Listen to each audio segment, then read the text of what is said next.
오늘 하나님의 말씀 요한복음 3장 26절부터 30절까지 말씀을 보겠습니다. 그들이 요한에게 가서 이르되 랍비여 선생님과 함께 요단강 저편에 있더니 곧 선생님이 정언하시더니가 침례를 베풀매 사람이 다 그에게로 가더이다. 요한이 대답하여 이르되 만일 하늘에서 주신 바 아니면 사람이 아무것도 받을 수 없느니라. 내가 말한 바 나는 그리스도가 아니요 그의 앞에 보내심을 받은 자라고 한 것을 정언할 자는 너희니라. 신부를 취하는 자는 신랑이나 서서 신랑의 음성을 듣는 친구가 크게 기뻐하나니 나는 이러한 기쁨으로 충만하였노라. 그는 흥하여야 하겠고 나는 쇠하여야 하리라 하니라. 아멘.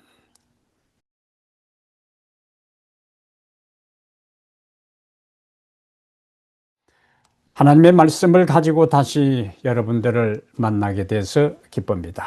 오늘 또 하나님의 말씀을 함께 나누는 모든 과정에 거룩한 성령이 우리들 각자의 충만히 역사하셔서 말씀을 깨닫는 은혜를 주시기를 바랍니다. 말씀을 통해서 새로운 힘과 용기를 얻게 되기를 바랍니다. 말씀을 통해서 인생의 좌표를 새롭게 설정하는 이 시간 되기를 간절히 바랍니다.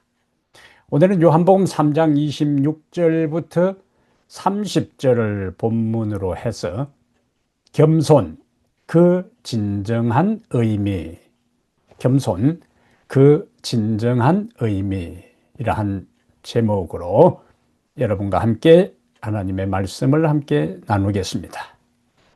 심리학자 가운데 머슬로라 하는 사람이에요. 인간의 기본적인 욕구에 대한 것을 몇 단계로 이야기를 했는데 이 사람이 인간의 가장 기본적인 욕구가 뭐냐? 생존 욕구고 그 다음 단계를 지나면은 타인에게 주목받고 칭찬받고 가치를 인정받고 싶어 하는 보편적인 마음을 모든 사람들이 다 가지고 있다고 했습니다. 한마디로 인정의 욕구입니다. 우리는 누구나 다 내 노력과 내 수고가, 내 성과가 나의 것으로 인정받기를 원합니다. 그런데 그것이 무너질 때 우리는 심한 불안을 느끼고 초조한 마음을 감추지를 못합니다. 다 인정 욕구요. 그러나 이 인정 욕구가 적정선에서 유지되지 못하고 그것이 과도해질 때에 우리는 결국 어떤 위험에 처하게 되는가? 내가 하나님의 자리, 내가 하나님 대신 그 자리를 차지하려는 교만의 자리에 서는 위험에 빠지는 겁니다. 오늘 본문에서 침례 요한의 제자들이 바로 이 인정 욕구의 시험에 빠지게 돼요. 온 유대와 예루살렘의 많은 사람들이 그리고 여러 지역의 사람들이 요단강으로 몰려와 침례 요한의 말씀을 듣고 그리고 침례를 받습니다. 침례 요한의 인기는 하늘 높은 줄 모르고 상승하고 있었어요.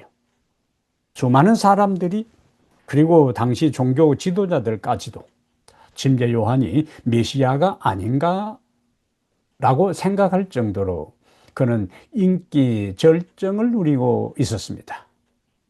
그러다가 예수님이라는 새로운 스타가 등장합니다.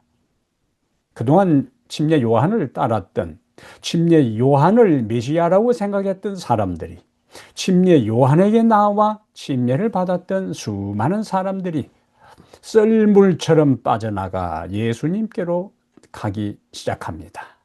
이때에 오늘 본문의 흐름이 시작되어요.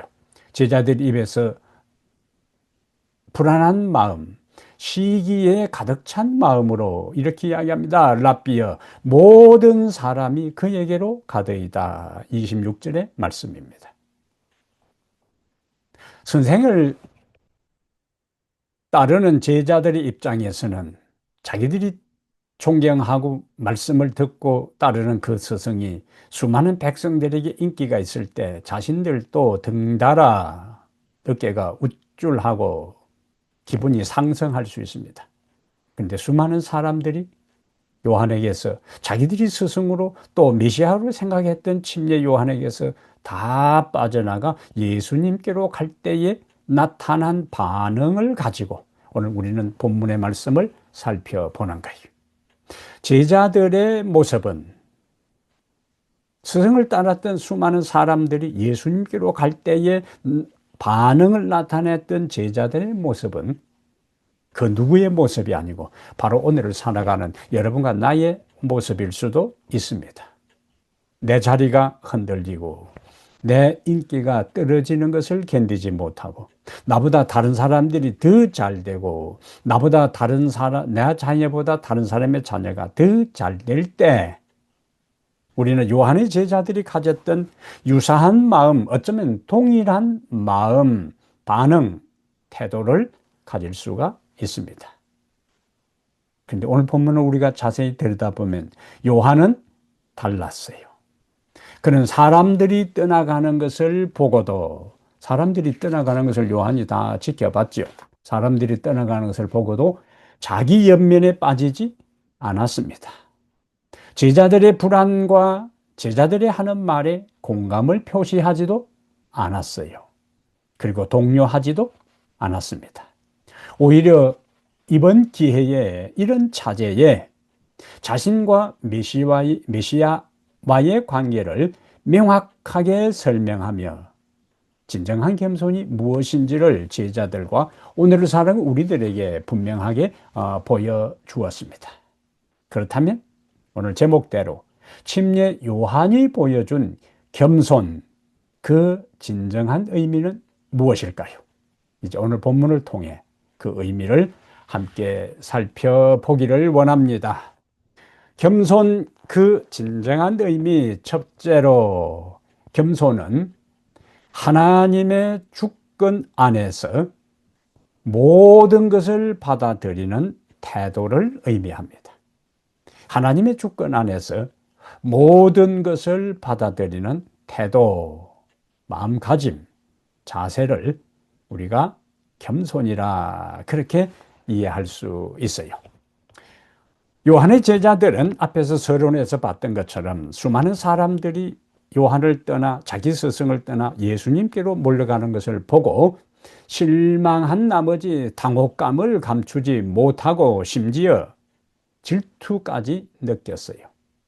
그동안 그들은 자기들이 따르는 선생, 침례 요한이 메시아라는 것으로 생각하고 큰 자부심을 어깨를 펴고 침례 요한이 말씀을 전할 때에 어쩌면 그 주변에 도열하고 있었을 수도 있어요. 그러나 상황이 달라졌어요. 이제 사람들이 요한에게서 떠나 예수님께로 향하자 그들의 마음이 흔들리기 시작한 겁니다. 그래서 선생님, 스승님, 이제 우리 사역은 끝난 것이 아닙니까? 라고 불안해하기 시작한 거예요. 그러나 요한은 제자들의 그러한 모습을 보고 그러한 말을 듣고 요한은 제자들에게 말합니다. 오늘 본문 3장 27절의 말씀이요. 사람이 하늘에서 주지 아니하면 아무것도 받을 수 없느니라. 얼핏 읽으면은 이 말씀의 의미를 바로 캐치하기가 쉽지 않아요. 사람이 하늘에서 주지 아니하면 아무것도 받을 수 없다. 그가 말한 것은 명확해요. 무엇을 의미하는가? 사람들이 나에게로 그동안 몰려온 것도 하나님이 허락하셨기 때문에 가능했고, 이제 나를 떠나 예수님께로 수많은 사람들이 향하는 것도 하나님의 허락 안에서 일어난다는 것, 그것이 바로 요한이 표현한 말의 의미였습니다. 요한의 사역의 시작과 끝, 그리고 그의 인기의 절정과 그의 쇠퇴, 성공과 실패조차도 모두 하나님의 주권 안에서, 하나님의 손 안에서 일어난다는 사실을 요한은 잘 알고 있었고, 그것을 제자들에게 이야기한 겁니다. 모든 것이 하나님의 손 안에 있다는 것이 믿음이죠. 이것을 우리가 다른 말로 하나님 주권 사상이라고 합니다. 하나님 주권 사상. 이 하나님 주권 사상은 누가 또 절대적으로 가지고 있었는가? 우리가 성경에서 보는 욥입니다.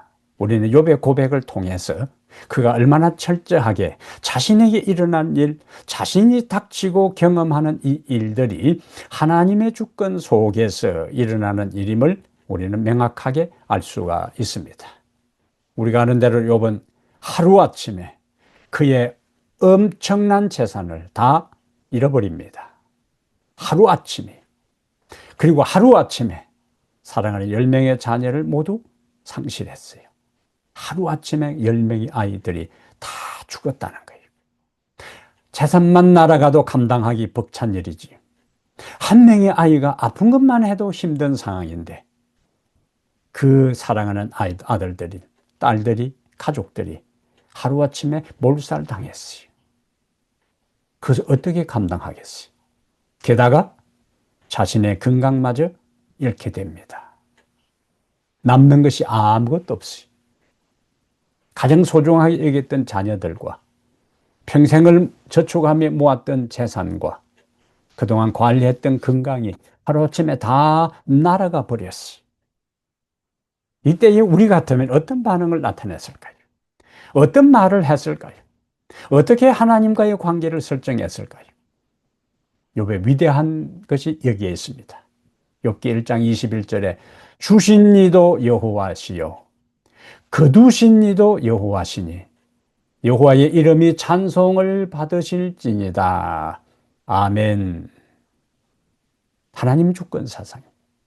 욥의 고백 속에는 받을 때는 하나님이 주셨다는 감사와 겸손, 상실하고 잃어버렸을 때에는 하나님이 거두셨다는 순종과 신뢰, 그리고 내가 처해 있는 상황이 아무리 힘들고 어려운 상황이라도 여호와의 이름이 찬송을 받을지어다라는 위대한 믿음의 고백이 그의 단순한 한마디 말 속에 다 함축되어 있고 담겨 있는 것입니다. 하나님 주권 사상이에요. 이러한 침례 요한의 모습과 욥의 태도는 우리의 삶에 적용해야 할 중요한 원리를, 원칙을 보여주고 있어요.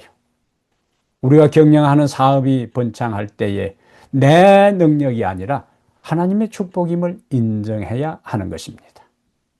실패할 때도 어떤 태도를 가져야 되는가? 하나님의 섭리 안에서 일어난 일임을 믿고 받아들여야 돼요. 건강할 때에 당연한 것이 아니라 하나님의 은혜임을 알고 감사하고, 때로는 병들고 불행이 닥칠 때 하나님의 허락임을 우리는 받아들여야 돼요. 진정한 겸손은 무엇인가? 내 삶에서 일어나는 모든 일들을 하나님의 주권과 섭리 안에서 받아들이는 것에서 진정한 겸손이 시작됩니다. 삶의 모든 영역에서 하나님의 주권과 섭리를 인정하고 모든 불안과 염려와 근심을 주님께 맡기시기를 바랍니다. 내 힘으로 어쩔 수 없는, 내 힘으로 통제할 수 없는 상황조차도 하나님의 선한 계획과 섭리 안에 있음을 믿고 마음의 평안과 위로를 경험하게 되기를 축복합니다. 두 번째, 다시 겸손, 그 진정한 의미는 무엇인가 살펴봅니다. 겸손은 나의 존재와 역할을 확실하게 깨닫는 것을 겸손이라 그래요. 나의 존재와 역할을 확실하게 아는 것, 인식하는 것, 깨닫는 것, 그것을 겸손이라 그럽니다. 침례 요한은 사실상 어머니 모태에서부터 성령으로 충만했다고 누가복음 1장 15절에서 말씀하고 있어요. 예수님 외에는 이러한 응급을 하는 사람이 없습니다. 침례 요한은 엄마 태중, 엄마 모체로부터 성령의 충만함을 받았다고 했을 정도로 하나님의 특별한 은총을 받았던 사람입니다. 그는 메시아의 선구자라는 위대한 사명을 받았어요. 그 결과 온 예루살렘과 유다와 그 여러 주변 사람들이 광야로 구름대처럼 몰려왔어요. 그리고 그에게 하나님의 말씀을 상담받고, 그리고 그에게 죄를 고백하고 그에게 침례를 받았어요. 예수님은 요한을 어떻게 평가했는가? 예수님의 평가는 가장 정확한 평가예요. 그는 선입감이나 그는 어떤 편견을 가지고 평가하는 것이 아니고 예수님의 평가는 절대적인 평가입니다. 침례 요한을 여자가 낳은 자 중에서 가장 위대한 사람이라고 절대적인 평가를 할 수 있는 자격을 갖춘 예수님께서 침례 요한을 그렇게 평가했어요. 인류 역사상 다른 말로 하면 가장 위대한 사람이다. 마태복음 11장 11절의 평가입니다. 그렇다면 모태에서부터 성령의 충만함을 받았고 수많은 사람들이 그에게 구름대처럼 몰려와 인생인해를 이루었고 예수님마저도 그를 여자가 낳은 자 중에서 가장 위대한 자라고 평가할 정도면은 이제 가 30살이 될 동안 이 젊은 예언자에게 있어서 교만을 부추기고도 남음이 있는 조건이고 상황입니다. 이러한 때에 예수님은 침례 요한은 자신의 제자들이 여전히 자신을 메시아로 믿고 생각하고 대신 예수님을 경쟁자로 보고 불평할 때에 자신의 정체를 명확하게 밝힙니다. 나는 그리스도가 아니다. 물론 예수님은 침례 요한은 이전에도 나는 메시아가 아니라는 것을 여러 번 이미 이야기를 했어요. 자기에게 너무 많은 관심과 시선이 쏟아지는 것을 보고 침례 요한은 자신은 메시아가 아니라는 것을 명확하고 분명하게 이야기를 했습니다. 나는 그리스도가 아니다. 나는 메시아가 아니다. 나는 그의 앞에 보내심을 받은 자, 선구자라고 자신의 신분과 역할을 이야기해요. 나는 메시아가 아니고 나는 그 메시아의 길을 예비하는 광야의 소리, 선구자라고 이야기하는 거예요. 요한은 자신이 누구인지를 명확하게 알고 있었어요. 요한은 자신의 역할과 사명이 무엇인지를 분명하게 인식하고 있었습니다. 다른 말로 하면 자신이 주인공이 아니라는 거예요. 내가 주인공이 아니고 예수님이 주인공이라는 이 분명한 자기 인식이 그를 겸손하게 한 것입니다. 겸손은 이렇게 자기 자리를 아는 거예요.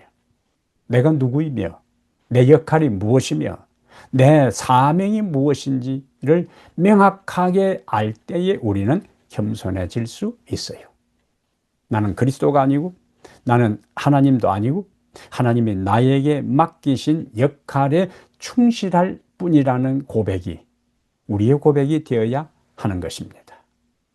그러므로 우리의 사명, 우리의 역할은 나를 높이고 나를 드러내고 나를 자랑하고 내가 인정받기를 원하는 것이 아니라 나를 보내시고 나에게 사명을 주시고 내가 해야 할 역할을 분부한 그분이 명한 그 역할을 묵묵히 감당하는 것입니다. 그래서 시대소망 179페이지에는 엘렌 지 화이트는 이렇게 이야기를 해요. 침례 요한은 자기의 지위와 명성을 탐하지 아니하였다. 자기 지위와 명성을 탐하지 아니하였다. 그는 오직 그리스도를 높이고 사람들을 그분께 인도하는 것을 자기의 기쁨으로 삼았다. 자신의 존재와 역할과 사명을 명확하게 이해했다는 말씀입니다. 이러한 침례 요한의 모습은요, 오늘날 교회 안에서도 이 원리는 동일하게 적용됩니다. 어떤 부서는 눈에 띄는 부서가 있어요. 그러나 어떤 부서는 드러나지 않습니다. 어떤 사람이 하는 일은 사람들에게, 교인들에게 계속적으로 드러나는 일들을 하지만 어떤 사람의 일들은 전혀 드러나지 않는 일도 있어요. 이러한 때에 우리는 겸손은 주목받지 못한다고 불평하는 것이 아니라 하나님께서 나에게 맡겨주신 역할을 묵묵히 감당하며 자신의 자리에서 충성하는 것입니다. 성실하게. 그것이 드러난 일이든 드러나지 않는 일이든 사람들이 인정해주든 인정해주지 않든 간에 하나님께서 나에게 이 역할, 이 사명을 주셨기 때문에 나는 나의 일에 신실하고 성실하게 그 사명을 감당할 뿐이라는 마음가짐으로 내가 있는 자리에서 내 역할에 충실하는 것. 그것이 바로 진정한 겸손입니다. 하나님께서 나에게 맡긴 사명을 다른 사람의 역할과 신분과 결과와 비교하지 말고 스스로 비하하거나 스스로 높이지도 말고 우리의 자리에서, 각자의 자리에서 가장 어쩌면 별 볼 일 없는 것처럼 보이고 하찮게 보이는 그 평범한 일처럼 보이는 그 일에 충실하고 신실하고 성실한 자세가 바로 진정한 겸손의 모습이 되는 것입니다. 세 번째, 진정한 겸손은 무엇인가? 겸손은 나 대신에 그리스도를 높이고 그분이 흥하는 것을 보고 기뻐하는 것이라 그랬습니다. 겸손은 나 대신 누구를 높이고 그리스도를 높이고 그분이 흥망하고 잘 되는 것을, 그분의 이름이 높임받고 그분이 영광 받는 것을 보고 기뻐하는 것, 그것이 세 번째 진정한 겸손의 의미가 됩니다. 요한의 마지막 고백, 오늘 본문에서 요한의 마지막 고백은요, 모든 것을 담고 있어요. 그는 흥하여야 하겠고 잘 돼야 된다는 거예요. 높임 받아야 된다는 거예요. 예수님이 잘 되고 예수님이 높임 받고 예수님이 영광 받고 예수님의 이름이 널리 알려지는 것. 그는 흥하여야 하겠고 나는 쇠하여야 하리라. 그러면서 요한은 자신을 결혼식의 신랑의 친구, 보통 말하는 들러리에 비유했어요. 들러리가 그날의 주인공인 신부와 신랑보다 더 드러나면 안 되는 겁니다. 이름 그대로 들러리요. 들러리의 역할, 들러리의 성공은 자신이 주목받는 데 있지 않고 신랑과 신부에게 집중되고 신랑과 신부가 행복한 결혼 생활을 이루는 데 들러리의 역할과 사명이 있는 것입니다. 그래서 요한은 자신을 결혼식의 신랑의 들러리로 생각하고 그의 관심은 오직 예수 그리스도가 높여지고 예수님의 사역이 확장되는 것이 그의 유일한 관심사였습니다. 그렇기 때문에 그는 사람들이 자신에게 밀물처럼 몰려왔다가 썰물처럼 빠져나가 다 예수님께로 향할 때에 질투하지 않았어요. 왜? 그 사명을 위해 자기가 왔거든요. 사람들을 자신에게 모아서 자신이 높임받는 것이 아니라 사람들을 자신에게 모아 결국에 예수님께로 향하도록 하기 위한 것이 그의 사명이었기 때문에 수많은 사람들이 자신에게 왔다가 새로운 스타 예수에게로 다 몰려가는 것을 보고 그는 오히려 기뻐했어요. 나의 기쁨이 충만하였노라고 그는 고백합니다. 진정한 겸손은 나를 낮추는 것에서 끝나지 않습니다. 나 대신 예수님을 높이는 것으로 나아가야 돼요. 내 이름이 드러나고 내 이름이 알려지는 것이 아니라 예수님의 이름이 알려지고 예수님의 이름이 높임받는 것이 바로 겸손한 사람이 해야 할 일입니다. 시대소망 179페이지예요. 침례 요한은 사람들의 마음이 자신을 떠나 예수님께로 향하는 것을 시기하지 않았다. 그는 기쁨으로 사람들을 구주의 발 아래로 인도하였다. 그게 그의 역할이고 사명이었어요. 그의 기쁨은 자신을 드러내는 데 있지 않고 오직 예수께로 사람들을 인도하는 데 있었다라고 기록하고 있습니다. 진정한 겸손에 또 다른 면이 있습니다. 진정한 겸손은 다른 사람의 성공을 기뻐할 줄 아는 마음입니다. 내 성공은 누구나 다 기뻐해요. 그러나 다른 사람의 성공을 기뻐하는 것은 쉽지 않습니다. 이러한 인간의 심리를 꿰뚫는 우리나라 속담에 잘 아는 속담이 있죠. 사촌이 논을 사면 배가 아프다는 말. 사촌이 논을 사면 왜 하필 배가 아플까? 이는 다른 사람이 잘 되면 축하하고 기뻐하기보다 오히려 질투하고 시기하는 마음을 풍자한 말입니다. 우리가 경험하는 대로요. 다른 사람이 나쁜 이야기, 다른 사람이 잘못된 이야기는 끊임없이 소문이 번져가는데, 다른 사람의 좋은 이야기, 다른 사람의 성공한 이야기는 조금 가다가 끝나버려요. 인간의 죄된 본성의 모습입니다. 좋지 않는 이야기는 끊임없이 퍼날라요. 끊임없이 전달하지만 다른 사람의 좋은 이야기는 끊임없이 퍼나르지 않습니다. 망가진 인간들의 모습이에요. 우리는 어떤 이야기를 많이 퍼나르고 어떤 이야기를 많이 이야기합니까? 오늘 우리 자신을 살펴봐야 돼요. 겸손은 다른 사람의 잘 되는 것, 다른 사람의 성공을 기뻐할 줄 아는 것입니다. 사촌이 논을 사면 배가 아프다 하는 이것을 심리학에서는 상향 비교라 그래요. 상향 비교. upward comparison. upward comparison. 상향 비교. 다른 사람이 더 잘 되는 것을 보면서 자신이 상대적으로 lose, 패배자, 실패자처럼 느껴져요. 그러다 보니까 결과적으로 기쁨 대신에 불안하고 자존심이 상하고 배가 아픈 것입니다. 이러한 것을 우리가 성경에서 자주 봐요.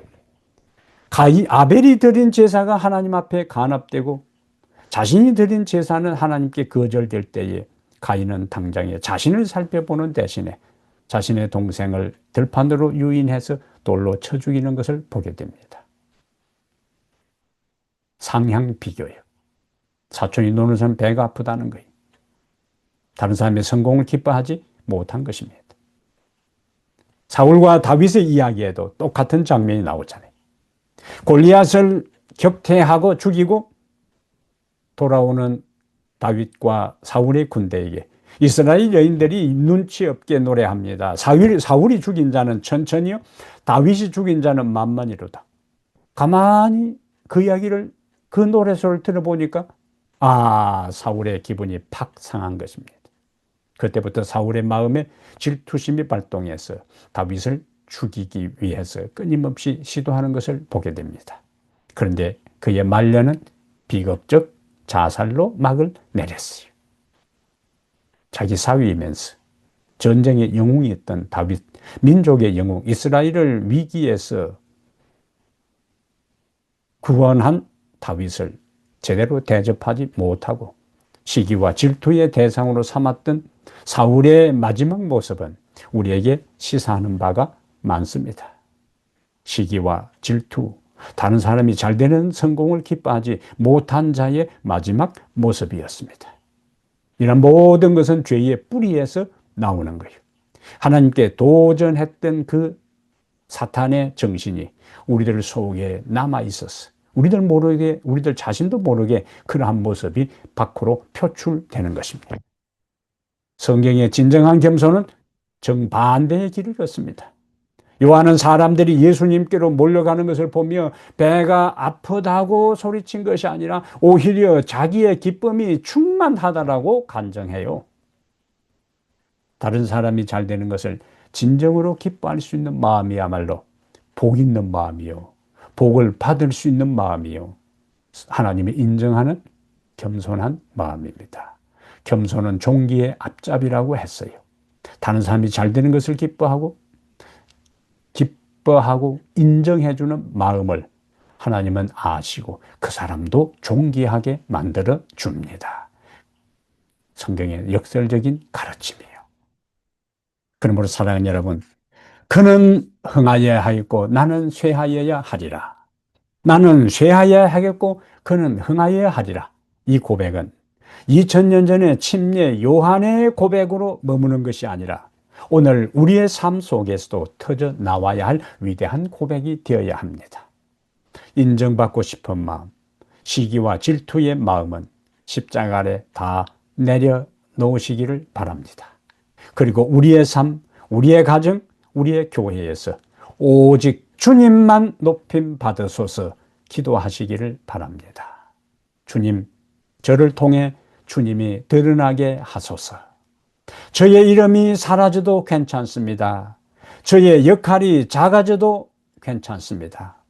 오직 주님만 높아지고 주님의 이름이 높여지고 주님의 영광만 드러나게 해 주십시오.